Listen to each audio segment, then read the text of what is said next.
What's sweet about it? Because there's another season. Yes. Hi, everyone. It's good to see you guys. Hi. Even Sal. Hey, how are you? Speaking of Stargate, you had an actual. We were talking about Stargate.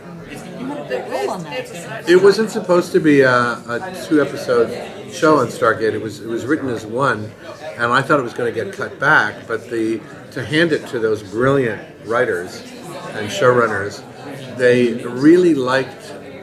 Certainly for that episode, they stretched the box out, and after, and I wasn't used to conventions, and I started going to conventions, and after Comic-Con, especially Eddie and I went around to a whole bunch of different. He's gone to more than me, and that's where I run into a lot of fans, diehard fans.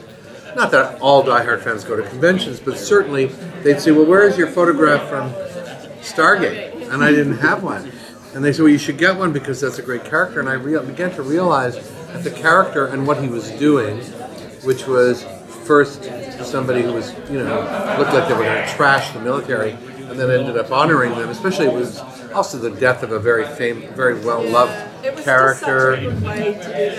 But also the relationship. What I was interested in was the relationship between the press and the military, and the free press in an open society, and how difficult that is, and how important it is, and that was really exciting. What was really great about going from there into a show like Warehouse 13 was a much more comic show, obviously, because our showrunner comes from that world, but also it gave us an opportunity to talk about a full range of issues, whether it was sexual orientation or whether it was politics, censorship, free will. A lot of issues got dealt with through Warehouse 13. I've had a lot of experience doing sci-fi, and that's one of the great things about sci-fi. What? Oh, okay. And that's one of the great things about doing science fiction, is you guys all know better than me. Better than me. What have you got for me? What do you want to know? Along the lines of what you're just talking about, is there any particular social issue you would like to have seen addressed in Warehouse 13 that hasn't been? No. I mean, would I like to say that I wish we had another 3 or 4 seasons in us? We did. Yeah. I think that it just, all good things must come to an end, but the show wasn't reaching a natural conclusion. It's what happens. 5 seasons is awesome, and who can complain about one of the great roles I've ever played? But no, we dealt with a lot of things. I knew we were going to deal with a lot more. But we don't have, as actors, we don't have one life. I mean, it also is maybe time to move on, play other things. My daughter was just going into college. My son was just about to go into high school. She's graduated college. He's going into college. It's been a lifetime, 5 years. It's been a long time. And unusual for somebody who's as old as I am and has done as many things as I am.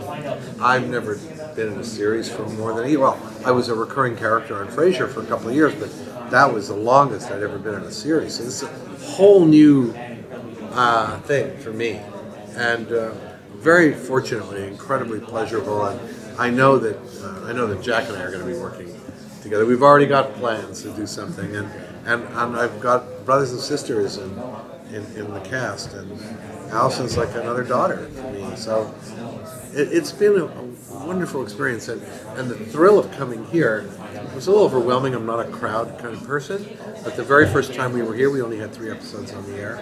We were just introducing Claudia, and the reaction to the fans, even before we knew we were a big hit show, was overwhelming, and it's been a great ride, and you guys have helped spread that word. So we're grateful to you guys too. It's been a favorite among people for good reason, and we have nothing but gratitude. It's very hard to feel too sad about something that was so successful. Are you satisfied by the way? I mean, I imagine you know how it's going to end. The ending is, I have 2 words about it. It's surprising and inevitable. It is both at the same time. It's incredibly moving. I must have teared up about 5 times and laughed out loud as many times reading the final script, the final episode, which everything leads to, is an extraordinary achievement in writing. We haven't shot it yet, so I don't know how we're going to do it. But knowing our group, I think we'll do it justice. Have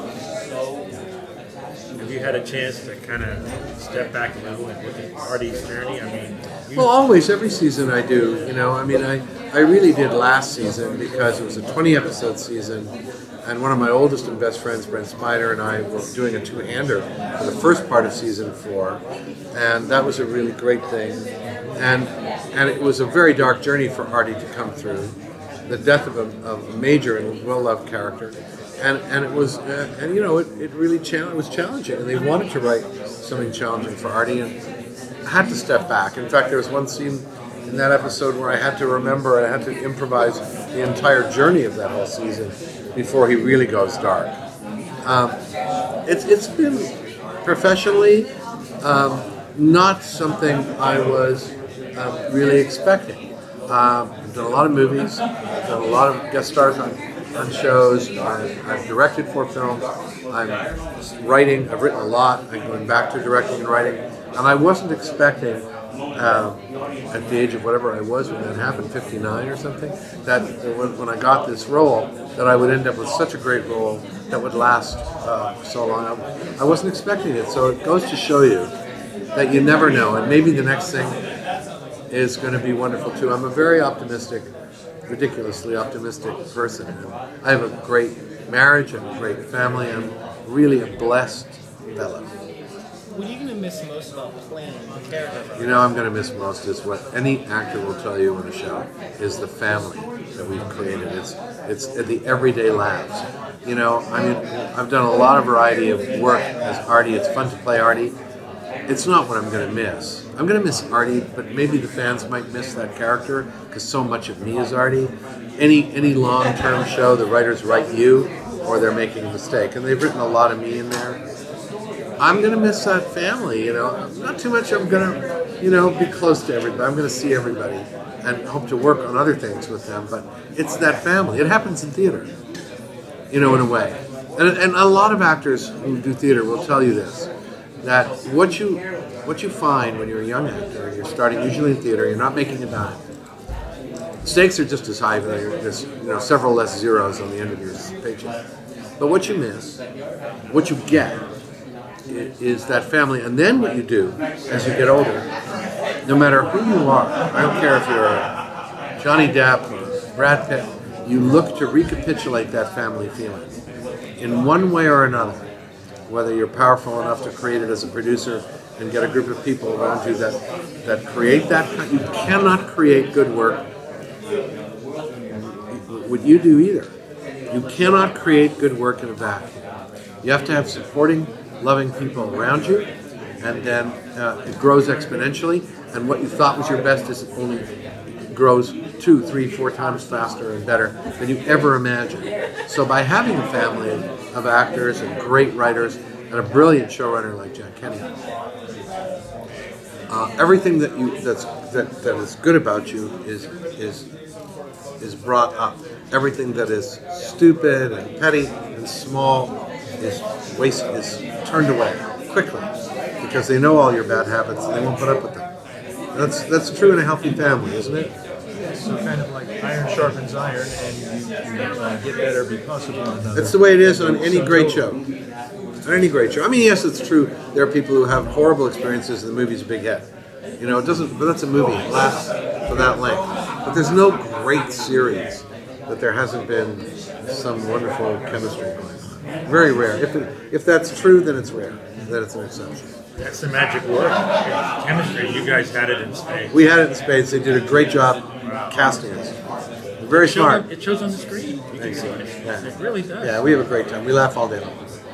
It's like we're all in on the joke. It's great. Yeah, and we try not to make it too. We try to keep the stakes important. We try not to turn it into satire. But I'm grateful to you guys for spreading the word. You mentioned directing. Had you directed any episodes of Your House? No, it was impossible. They asked me to. They wanted to do it, especially this year, but I can't prep. Prep is at least 10 days of solid work of looking at locations, casting, and having production meetings. And Artie is too much in the shows for me to have been able to do it. I would have loved to. It would have been a lot of fun, but it wasn't possible on this show. So I've written other things Can you tell us that about to it? him. You mentioned that there were other things that you I can't because you jinx them, and I have to yet pitch them professionally and get them out there. But well, one thing I can tell you is that I may have told you before. I wrote a play called Terrible Advice, which was on in London in 2011, and I'm looking for now. It's out to directors, and we're looking for a production of Terrible Advice here in the United States. I'm hoping that that'll be done. I've written another play that I'm hoping to get done, and a couple of television things and a feature. I work all the time. I don't wait for the phone to ring. Can't wait for the phone to ring. One of my favorite things I've ever seen you in, other than, of course, Where I Was 13, is that one episode of Star Trek Next Generation where you turn data into a toy. What's your favorite of the guest spots that you've done through all the years? Well, that's one of them. I did an episode of. Saul Rubinek. Hey, darling. I did an episode of Outer Limits that took me back in time to a concentration camp. My parents are Holocaust survivors, and it might have been trivialized given it was a science fiction show. But it was with Jan Rubisch, who was an old friend of mine, the late Jan Rubisch. He's a great actor. He was in Witness. He played the grandfather in Witness. He was the Nazi that I was hunting. It was with Lindsay Krause was in it with me. It was a beautifully written episode.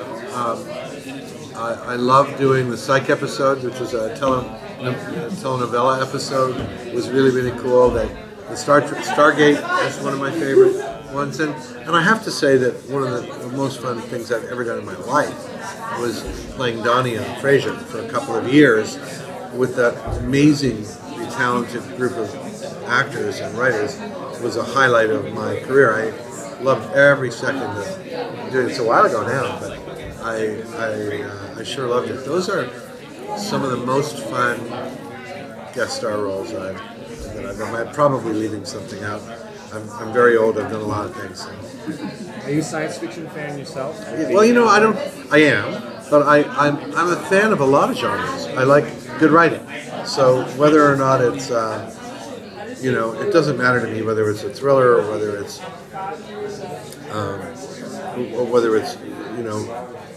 I guess literature, just great writing, just a great novel, sci-fi, it's horror. I mean, I like it all if it's well done. So. Last question, guys. So, what do you geek out on? Well, that's a good question. I think that I'm a real fan, like a lot of people are. I'm a real fan of Dexter. I geek out on Dexter, Breaking Bad. Those are two of my favorite shows of all time. I like great comedy too. I mean, I love watching Seinfeld back in the day. I even did 2 episodes of Curb Your Enthusiasm. I love watching Larry David. Yeah. Against all odds, Thanks, guys. Thank you. What a great job you did, man. Thank you. Appreciate it. That was a special show.